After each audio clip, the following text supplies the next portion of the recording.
everybody. Welcome to another World on Wheels podcast. Thank you for joining us. Today, we have with us Sam, who is here a little bit in a formal fashion as an Alpinestars representative, but we want to know the man behind the Alpinestars hat. So tell us a little bit about yourself. Tell us what got you into motorcycling and your main passions and hobbies with it. Yeah, of course. So right now I am a dealer developer for the Southeast for Alpinestars. But originally I grew up in Iowa.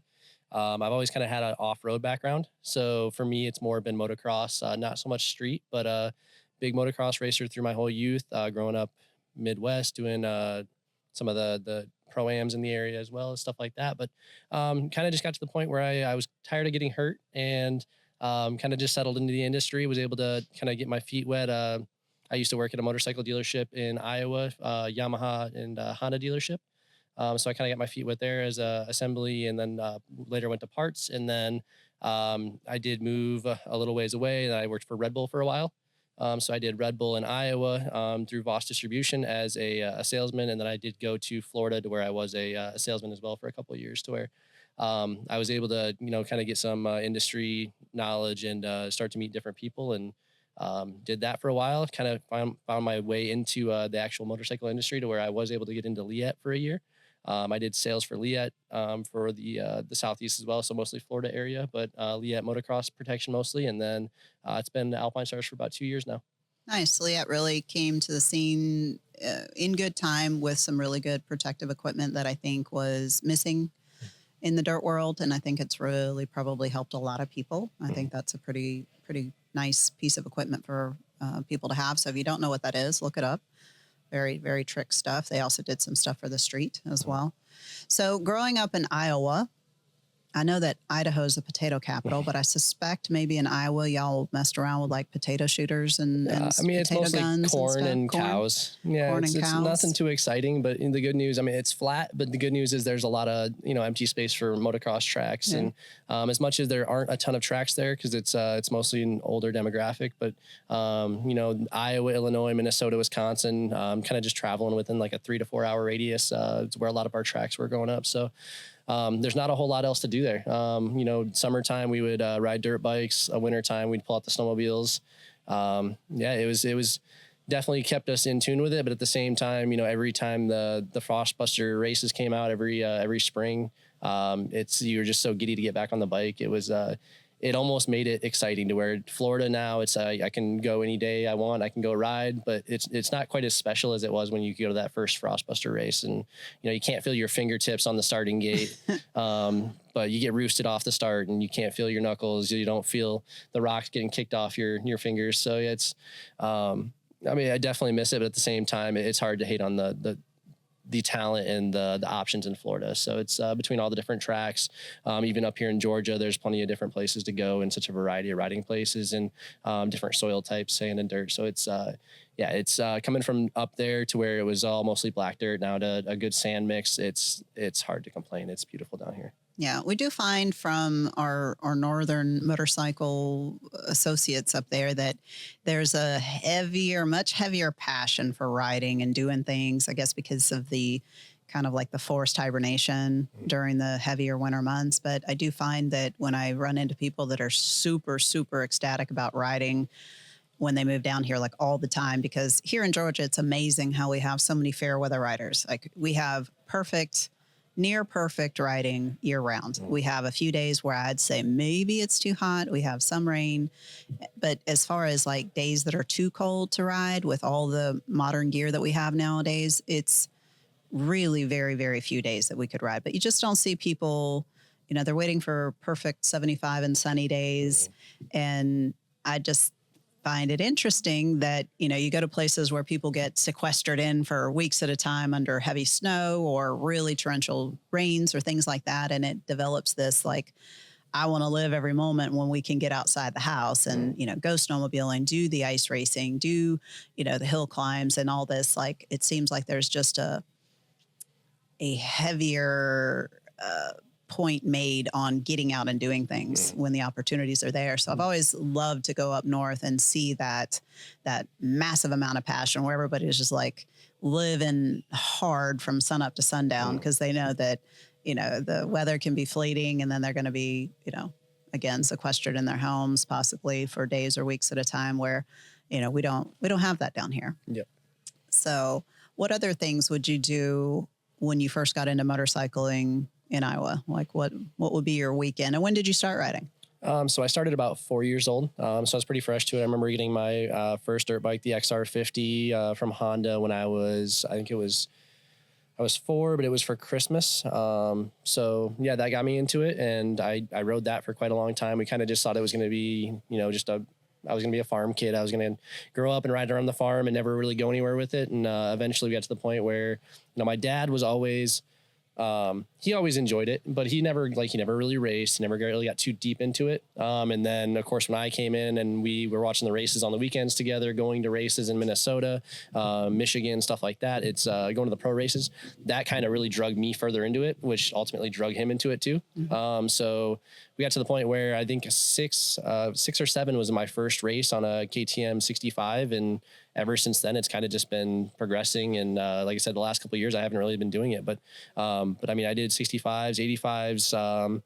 I tried to qualify for Loretta's quite a few times on 85s and in my early big bike 250 days. But outside of that, yeah, it's I was pretty decent until I started getting to the point where I didn't ride as much and I started getting hurt more often. And at that point, it's just kind of settle back and settle into your job. And, I still enjoy going out and riding all the time. And, getting out to do motocross track days, street bike track days. I don't ride too much street, but it's if I can get out on a demo bike or something like that, I definitely take advantage of it. And that's definitely one of the opportunities Alpinestars has given me as well, is just resources, meeting different people in the industry, and just becoming more intertwined with everything to where, my verbiage isn't necessarily the strongest when it comes to street, but it's only been growing. It's only been 2 years since I've really been on this side of it. So, off-road, I'm pretty dialed in, but for street side of it, I'm pretty fresh. So like if we start talking about bikes, I kind of get a little lost in transition, but overall, it's still in my blood. It's, it might be street instead of dirt, but either way, it's still the same passion, it's still the same enjoyment. And, it's as much as I, have that feeling and, you go to get on the bike and your hair all stands up. I still get that when I throw my leg over a street bike too. It's all enjoyable. So all exciting. Adrenaline pumping for sure. Well, we see a lot of people that, get their start on dirt and then they move on to street and they become lifelong motorcyclists. And it is definitely a goal of the podcast and Wow Motorcycles to create as many lifelong motorcyclists as we can. And we just have to figure out how to kind of reel back in the loss of riders to video games and skateboards and things like that. And, really figure out how to put kids on dirt bikes, getting them started earlier. Now we see around here, we see a lot of people putting their kids on the electric bicycles, which I saw some little street hooligans running down Cobb Parkway the other day, and I questioned their parents' sanity. Cobb Parkway is not really an ideal spot for a bunch of kids on electric bikes, but hey, we've all done it. And whether it's them, doing it in backyards on dirt bikes or, going down Cobb Parkway on some electric bicycles, getting them into that feeling and getting them acclimated to being on 2 wheels. And quite frankly, getting them off of the video games and outside is a win, no matter how we slice it. So that's something that we've been taking a look at, not just WOW, but, the whole entire industry is, where did we go wrong? Where the new riders kind of trailed off. And I kind of pinpointed it back to somewhere motorcycles became very dangerous somewhere, somehow. And yeah, there is some inherent danger to them, but it used to be much more common that, you grew up in Iowa. That was, that Christmas that every kid gets the dirt bike under the tree, and that's just the standard. And somewhere that changed. And we'd like to get it back to kids getting 2 wheels underneath the Christmas tree and making that backyard dirt bike track. And whether, the backyard dirt bike track is this big, or, you have the luck of having a little bit more land to ride on. But that's something I think everybody that has an interest in motorcycles, share that passion, share that, get any, niece, nephew, kid, friend, neighbor, get them riding somehow, give them the gift of that, because not only does it possibly create a motorcyclist for life, but it also, in my opinion, makes them a much better car driver. It makes them a little bit more mechanically inclined, gives them better balance and, those types of things. And it's a great community to be in. And, I think people should have as much to do and much variety as possible. So always sharing, always moving forward, always looking for that goal of creating that next motorcyclist. And I know you guys going around to races, do you have like a soft spot for kids? Like, when you see kids riding, does it take you back to, when you started off?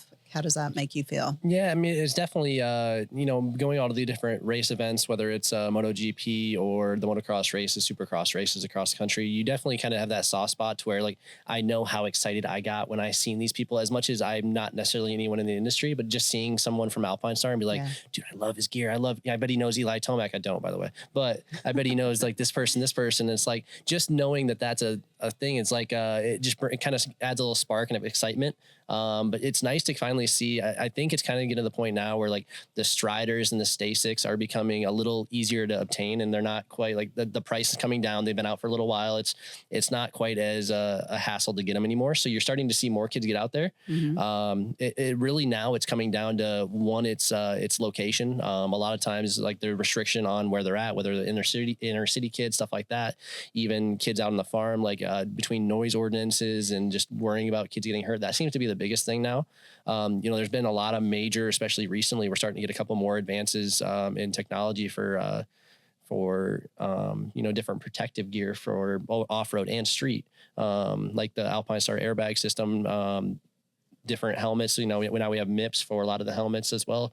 So just seeing a lot more of that technology come into factor. I think a lot more people are becoming open to it again, to where a while there, it's, the industry kind of went stale to where like you kind of had it plateaued to where we had no major, like you'd have little things here and there, but no major technological advances that were, getting people to think, okay, well, the sport's advancing. It's a lot safer now. A lot of people just got to that point where they were just scared of sending their kids out and getting hurt and worrying about that, where it was so much easier just to give them an Xbox or a PlayStation where they know, hey, my kid's going to be here. They're going to be playing that. They're going to not be getting hurt. But then it's just spiraled into the point now to where it's just become such a mainstream thing, and it's also easily attainable. It's, between phones and computers and all that, it's like, I think it's a lot of people's lives now. So it's kind of sad, but it's just become just an industry staple. It's in so many different video games and kids that are diving into those and spending their lives playing those and living at home. So, yeah. Yes. Not doing green. There's kids that don't do green now, which is unfathomable to me. Go back to what you were saying about the helmets and explain the MIPS. Yeah, so it's MIPS is kind of just it's a system that's now in a lot of the mostly off-road helmets. I believe there are some street helmets that have them as well, but it's a system that's built into helmets that actually helps to redirect forces. So instead of say you hit your head and right in the top of your forehead, say you hit there, the MIP system will help you redirect it to where instead of it being a direct impact to one spot, it'll actually divert and it'll spread it out over a larger area to where it'll actually decrease the impact. And is that done by material, or are we talking about like a ton of little like suspension pieces in there? No, like crack open one of those and you've got like a whole like working suspension and adjustable stuff, or it's mostly just it's more materials. So it's pretty much just a slip design to where it mostly just allows for a free movement inside the helmet to where instead of it just being the plain hard EPS foam, it allows for a little more a movement and shifting in the helmet to when you also have like features like the I'm trying to think. Liet had it. It's like a plasma gel. I know there's a couple other brands that have it as well, but there's just so many different little features. There's obviously MIPS. There's the neonatorian gel that's also kind of does the same thing to where it redirects and deflects direct impact. So ultimately, like just seeing that stuff to where instead of I remember the helmets I used to wear growing up was just just a plain EPS shell. It's bulky, it's heavy, and it's just 2-3 inches of EPS. It's like, yes, it adds for safety, but it's only dampening a direct impact. It's not deflecting. It's not doing a divert impact. It literally just one spot. If you hit your head, one spot, and that impact goes directly to that spot that it hit. Yeah. I used to be a lot more involved in development of certain brands. It was one of my most favorite things to do is kind of a sideline to the day-to-day job, but being able to submit ideas and talk about the new materials that are coming out. I do believe that these dynamic materials actually came out of sports industry. And I'm sure somebody will correct me if I'm wrong, but I'm pretty sure that football helmets had already had that for quite some time, and it just takes a little while to trickle in. And it was really cool to see those advancements in the sports material technologies and how it, bleeds over in, the cooling materials, the materials that actually kind of almost move and, pretty trick stuff. I was hoping for some development with the LED woven fabric that came out a long time ago. Had our eyes on that to do some really trick stuff with like jackets and helmets. And I just think the barrier to entry on cost is still a little bit too high, but the LED fabrics are pretty trick and they've been around a while. See, I've never seen it. Oh, yeah. That's interesting. I'll have to check that out. Yeah, Lumalive. Lumalive, I do believe, is what it was called at the time. Really, really, like there's some amazingly trick stuff. And Magic is a show in Las Vegas that highlights the clothing industry and the design industry. And that was something that I had an interest in going to a few times. And I mean, just like mind-blowing stuff. I mean, just really cutting edge things. And you don't always see it trickle down into the average person's market, but it does become specialized. And I do like to see when, you've seen something 10 years ago and then it finally comes out in a finished product that somebody can actually afford to buy. So I think as technology moves and LEDs and computers and computer chips and all that stuff gets smaller and smaller and smaller, I mean, I think that the next brand that really breaks through to where it's not just looking like the same old stuff. I think we're due for another kind of some revolution within the industry to bring out like the next level of really, really trick stuff, whether that is implementing, like with the air jacket, things like that, because that's actually been around a while too. And, a lot of it goes through all of the paces in racing because that's obviously where it's needed most, and then it kind of trickles down to where it becomes affordable for your average rider to purchase it. But what do you think would be something on your list that you'd like to see implemented into street riding or dirt riding that you've seen that looked really trick? I mean, realistically, I mean, it kind of comes down like the airbag system. There's still developments in that. That's kind of like the biggest thing that I'm seeing that's making a big difference right now. The helmets have kind of like I said, we have MIPS, we have a couple other new features, stuff like that. But ultimately, like for a category that needs major growth, it's like that midsection. It's the middle of the body, like your footwear. There's only so much you can do there. It's hard to think what growth possibilities could be in boots with where we're at already. Same with gloves. I mean, gloves are so specific and there's already so many different options out there, different materials, different constructions. It's hard to think where we're going next, but it's still kind of as not new as the airbag technology is. It's finally just now hitting mainstream to where like, yeah, it's been around since 2001. It's, it's been in MotoGP, it's been in Dakar, it's been around, but it's at the same time, like not a lot of people, really even know what it is and what it is about yet. Right. They don't know where it's going. They don't understand the functionality about it. I mean, outside of that, I mean, I feel like helmets have gotten to the point where they're pretty advanced, but yeah, we really do just need something to almost just bring everything back to light. Like it's like you were saying earlier, we were talking about gear, and it's just like, or we were talking about the accessories and stuff you have available. It's like it's kind of just gone stale, and it's not that people I don't think it's affordability right now. I think there's plenty of options for price point and high end. Too many options. There actually is, but then it comes down to like, is it what needs to come out to really like shock everyone, to like get everyone back in it, get everyone giddy, like what products need to be developed, what focus, like where do we need to go next to actually, grab everyone's attention and bring everyone back from, just wearing Vans and a hoodie and, a price point helmet, or, the guys that I understand the fashion point, but wearing street boots and a gauntlet gloves and a helmet, but not wearing anything in between. It's like, I get the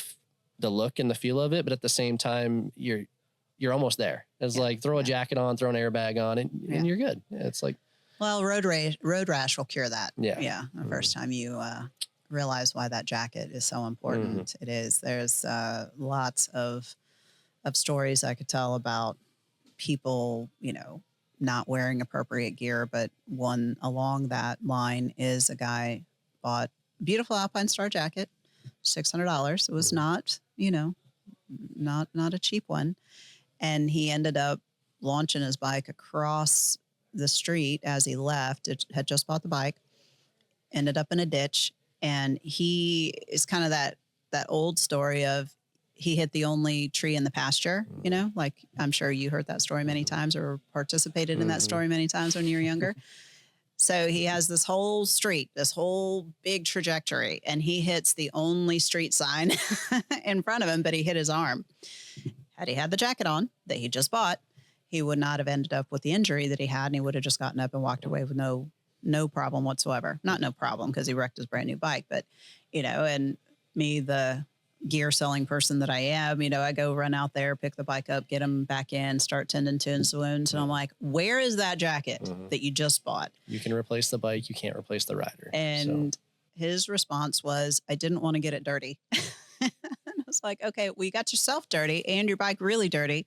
And, we can clean the jacket.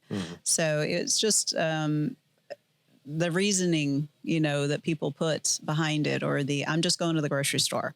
I'm just running to my friend's house. I'm just going down the street.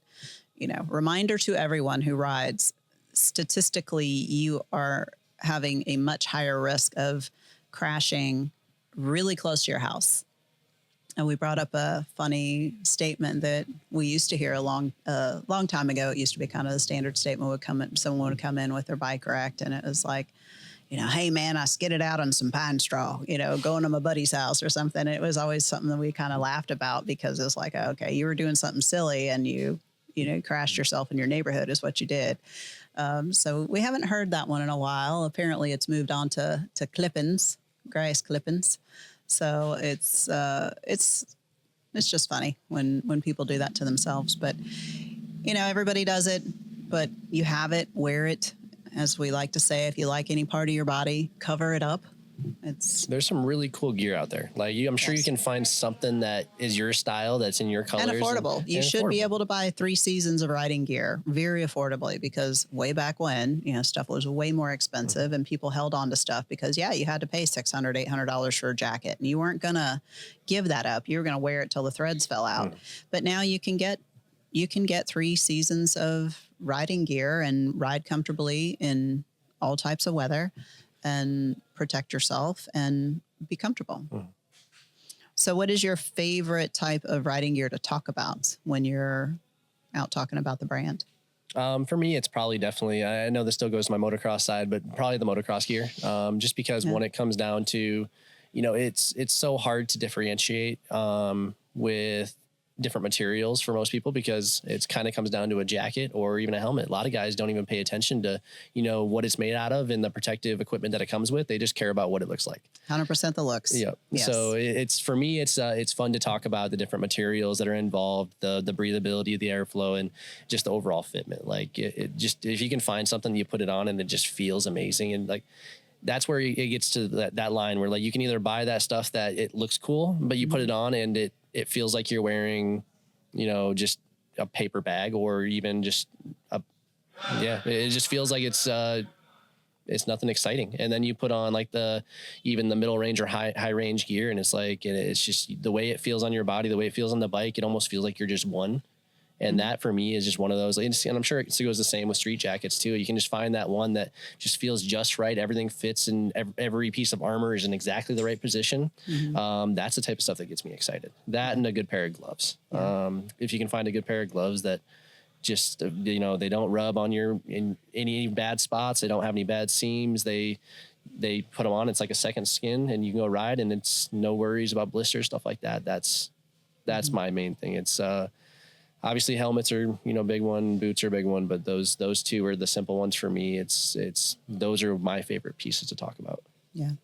We do see, having the store here, of course, we see a decline in people wanting to come into the stores and try stuff on and buy it. They'll come in and try stuff and then try to find it cheaper online, which is, a lot of companies want to protect the integrity of their merchandise and have the same prices, whether you're looking online or not. So we do find that people will still go and try and find something that they think is similar. And with all the direct to consumer shipping that happens from outside the US and from even within the US, where we still know that it's coming from outside to kind of circumvent, rules and regulations.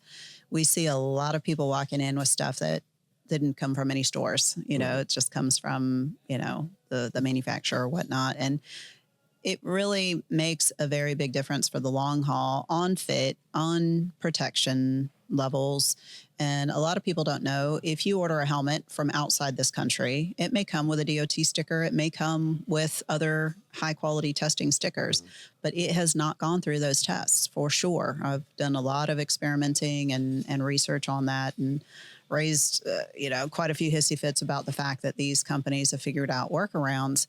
And the companies that bring everything in legitimately pay a lot of money for those stickers. Those stickers are not free. They go through batteries of testing. I don't know if you've seen any of the testing that Alpinestars goes through to produce any product, but it's not just, oh yeah, that looks good. It rendered well on the computer. Let's produce it. There are lots of tests that they have to go through. And then when they bring stuff in, sample tests to make sure that it's staying configured to what they were told the specs were supposed to be on it. So anytime anybody goes outside that to save some money, you're also buying an inferior product for sure. And you have nobody to blame. You have no dealership to take it back to get help if there's a warranty issue with it or a quality issue with it. And for stuff that is protecting your brain or your body, I would like to remind people that you really should support the industry, support the people that are going to help you try it on, support the people that are going to help you when you have an issue with a product. We try and carry brands that have a good warranty behind them, that we've been selling for a long time, that we know have, good quality construction, and that there's a good company behind that name. So say, for example, if you need a helmet shield and you've had your helmet for a year or two, and you want to be able to just buy replacement components for it to keep it fresh, or, replace a rock chip or something like that. We want to be able to supply those things so you're not feeling like it's a disposable item that once your side plate breaks that you can't replace it and you have to get a whole new helmet. That kind of Walmart mentality, we're going to make it so cheap, you're just going to buy a new one when it breaks. I don't think anybody wants to waste money like that. So for the people who cheap out and want to buy something because they saved $20 or even $50 or $100, whatever, are you really going to want to spend that money again when your shield breaks or your side plate breaks, or you got vents that come off and you have no help and support in fixing it? So a lot of people don't look at the long haul, but we've had so much experience and we see a lot of stuff come in. We always, look and see what people are wearing. And with the amount of motorcycles that we buy, a lot of people like, here's my gear, help me clean out my garage. So we inspect stuff and we look at it, and, we like to kind of tear things apart and see what the quality, fit and finish on things are. So we really kind of take that next step kind of in an investigative way and say, oh, this is a good helmet. This is a bad helmet. I would never own this helmet.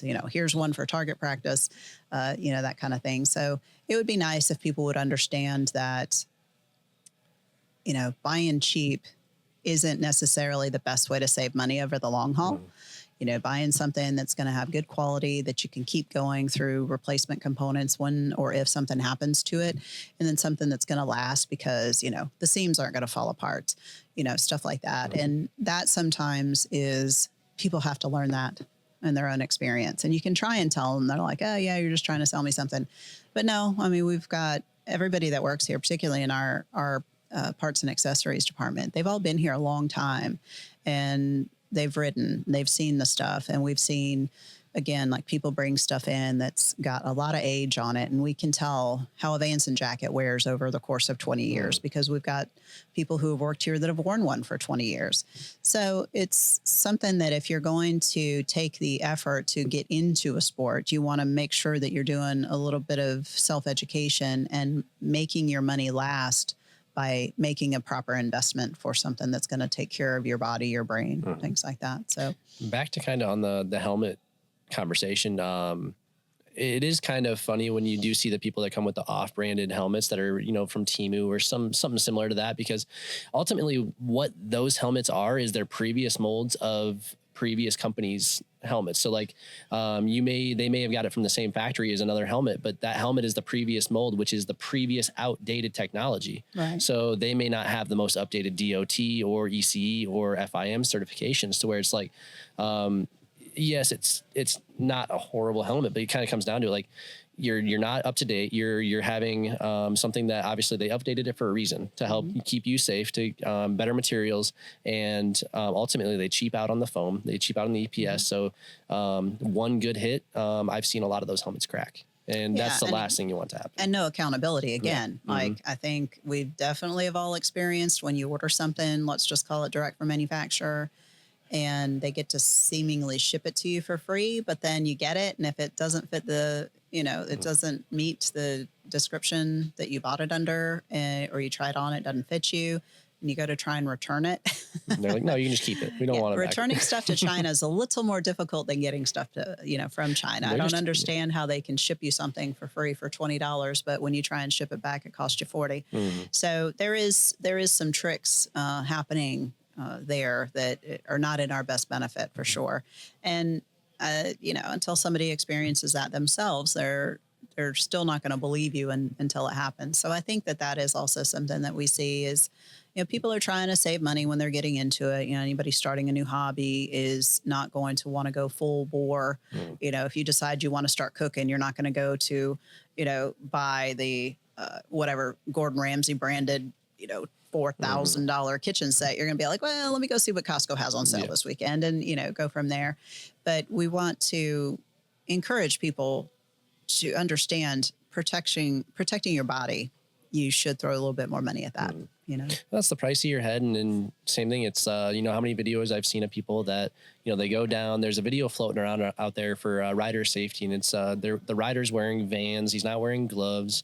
He goes down, and you just watch the video. It just shows as the Vans canvas leather material just shaves away. And I'm like, it's something as simple as that, to where you could be going 25 miles an hour in your neighborhood, like you said, close to your house, and something like that happens, to where it's life changing, and all you had to do was take 30 seconds, a minute to put your protection on, and could have been a whole different story. You could have walked away, and now you're missing 2 toes and a couple fingers, and your ego's hurting. So it's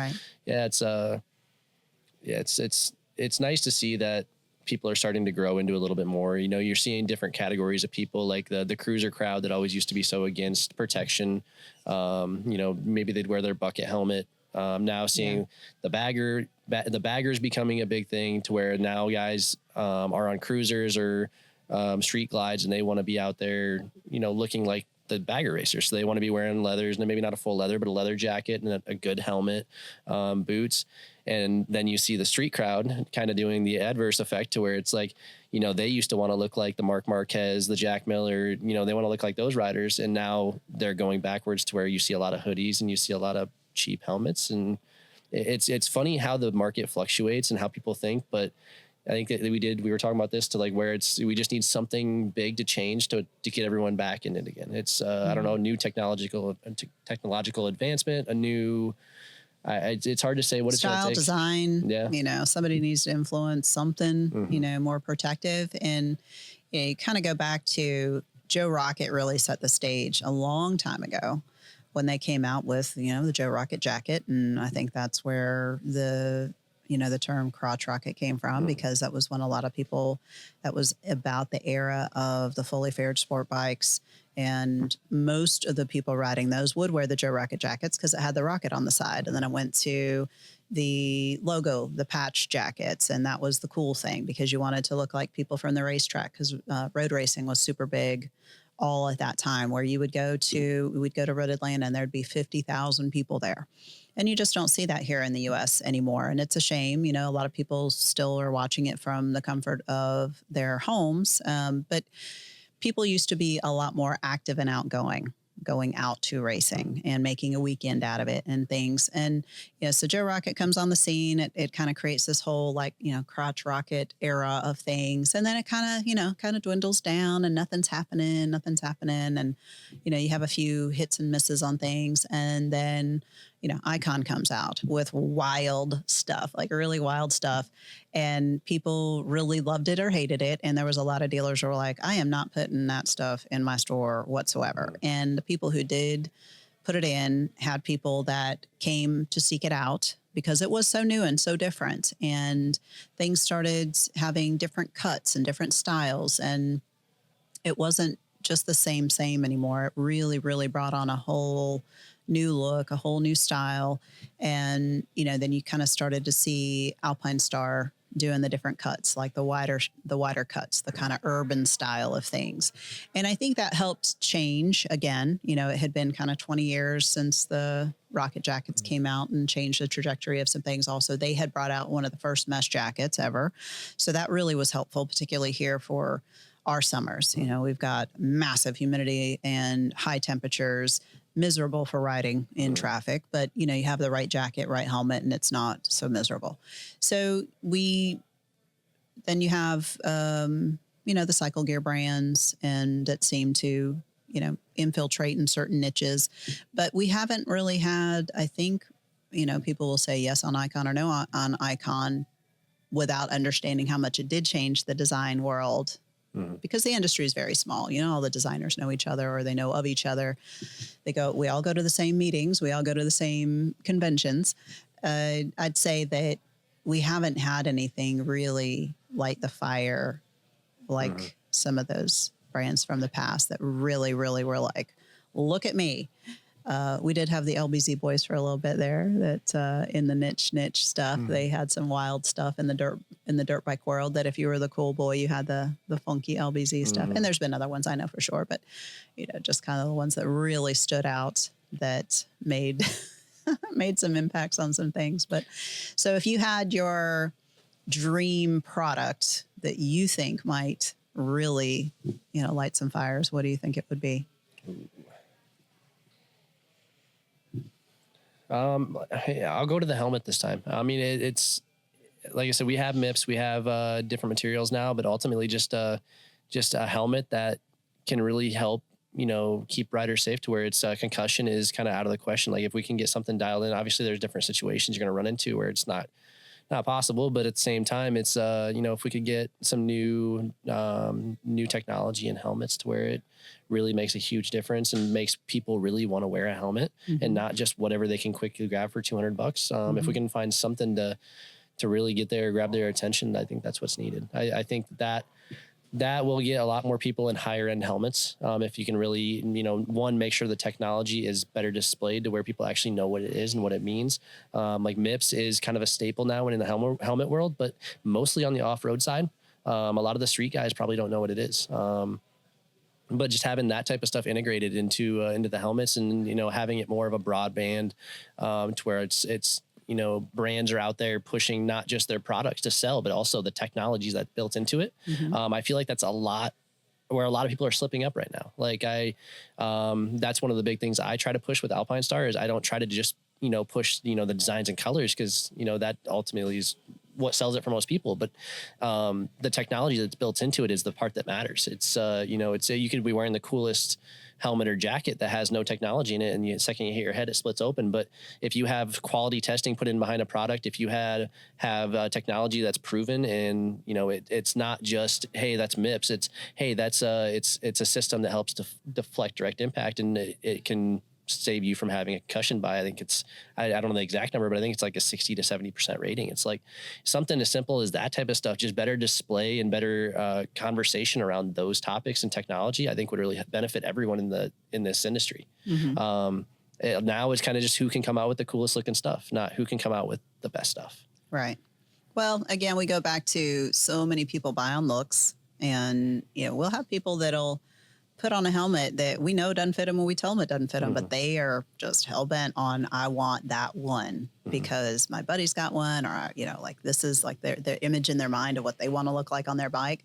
So I think it is educating people and getting through to them on how important the tech can be to help, save their brain, save their lives, and making it cool. You got to make that cool. You got to make it appealing. And again, being very visual, and I think that's even just kind of gotten worse as the social media stuff is just inundating everybody with images. It's all about image. It's so much about image. So we have to put all that in there with that bag of chips and put the pretty bow on top of it that makes them want to go out and spend that extra or spend it to begin with on some of the states that still don't have helmet laws or, push for body protection on motorcycles. So it'll be interesting to see. There is so much tech coming down. Just don't push for a helmet that requires your damn cell phone, please. I don't want to have a helmet app. The more technology on that side of it, like integration to Bluetooth and GPS, that side of it, I don't see being beneficial to really anyone. It'd be the one that would sell though, with the little cool color factor. Changing wheel, look I can change my helmet to mint green and dark blue and whatever. Fly did come out with their Formula S helmet for off-road, which it does have, I don't know if it's necessarily yet. It is Bluetooth capabilities, but it's for like, say you're out riding and you go down and you get knocked unconscious, that will actually like alert your loved ones or the local authorities that you did go down. That's great. I mean, if you don't have service, I don't know how well it'll work, which is the case you'll probably need it the most. But, right. But I mean, it's cool to see some of that stuff come in, but at the same time, I feel like that's kind of the extent of it. I don't feel like going further than that. Like, what else can you really do? I mean, yes, you can use that technology to also figure out, how many G forces, you had in certain spots of your head when there was impact. But, I mean, the biggest thing for me is I highly recommend anyone going to look for a new helmet. Obviously, your local dealership, like the guys at WOW, are very talented and knowledgeable on the products. But just even if it's just going to the company's website, even if it's, obviously Alpinestars, Arai, AGV, they all are going to have details on their production. They're all going to have details on testing. A lot of companies, especially your cheaper companies, aren't going to share that info. They're kind of just like, here's what we qualify for these, but here's not where we lined up in the actual brackets. Like, they won't actually give you the actual testing data, to where most of your better companies, the ones that are stronger in the industry, they will actually give you, go on their website. They'll tell you, here's the ECE standard, and this is where we tested compared to that. This is how far below or above or whatever we are around that. But just go on their website, check it out, just to see. Alpinestar has their own independent testing facility in Italy. So we do have R&D to where everything is constructed in-house, and then we do testing, and we do our own testing in-house, and then we send it to a third party to do the EC or DOT testing.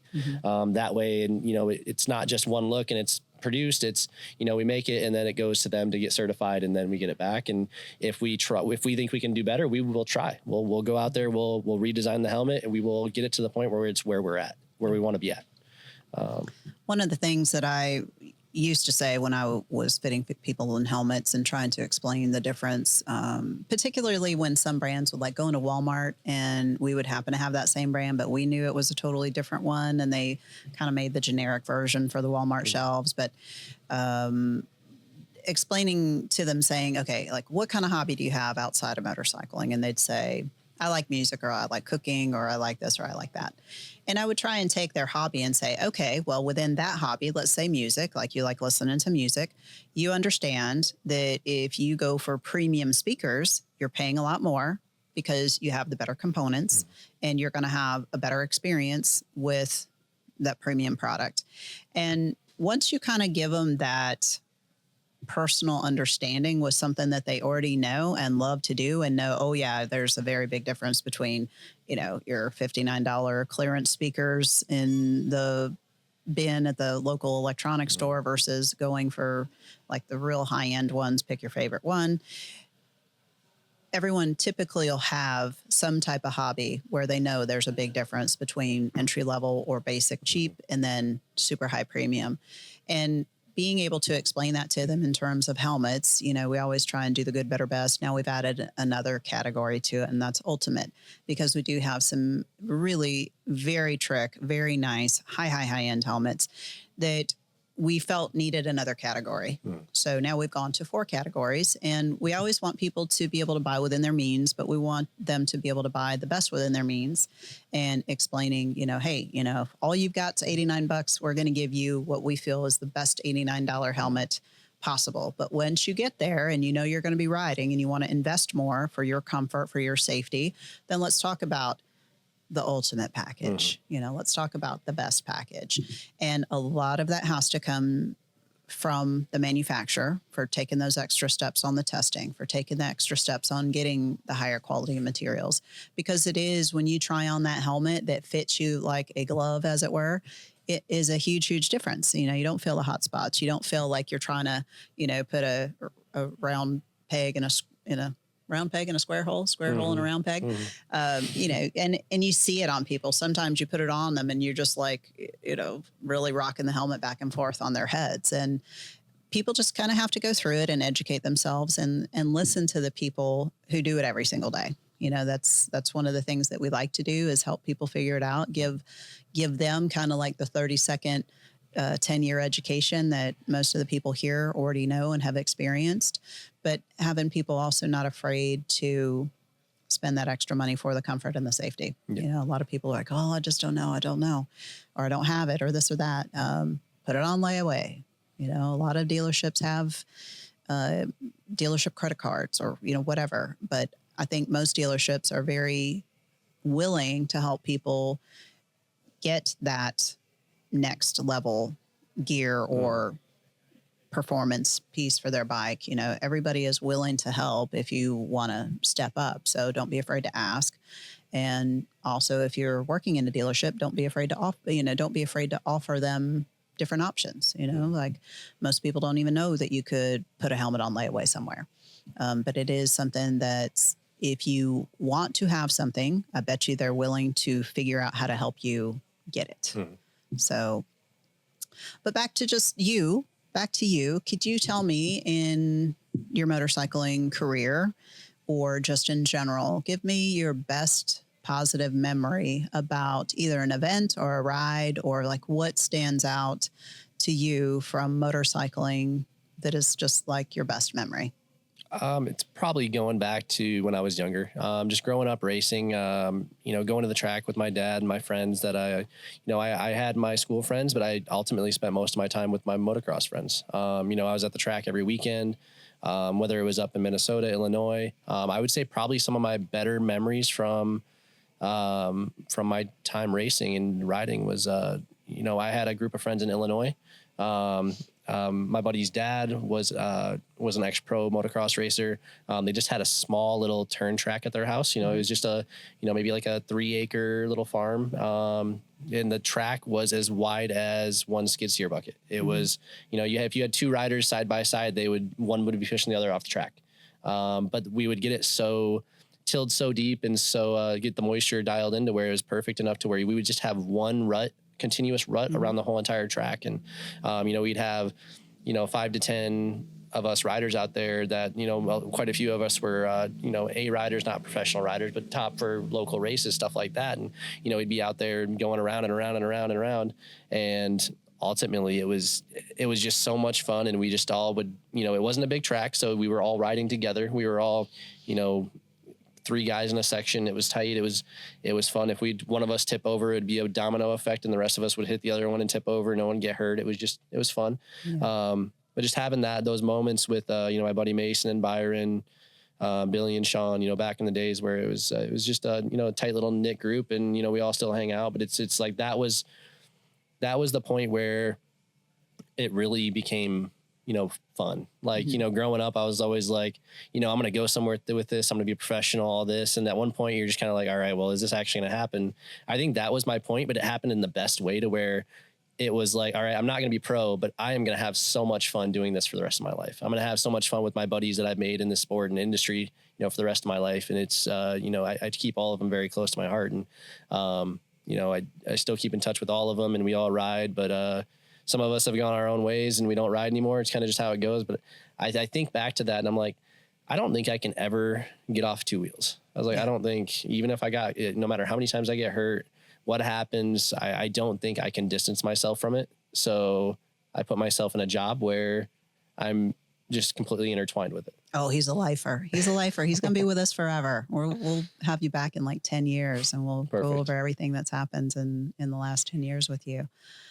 Well, tell us how people can find out more about the Alpinestars product. What's the website for that? So it's www.alpinestars.com.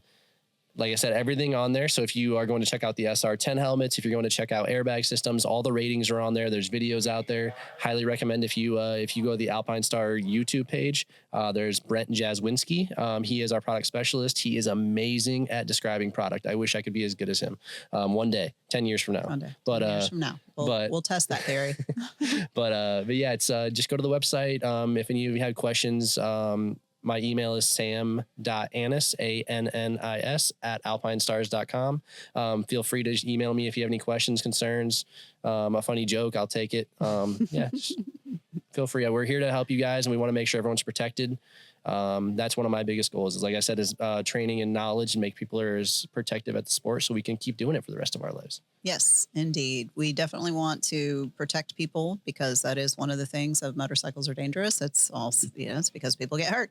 Most of the time they get hurt because besides that car pulling out in front of them or that lone tree out in the middle of the pasture, it's a lot of it from the street bike side, at least, is a little bit self-inflicted. And you guys know what I'm talking about.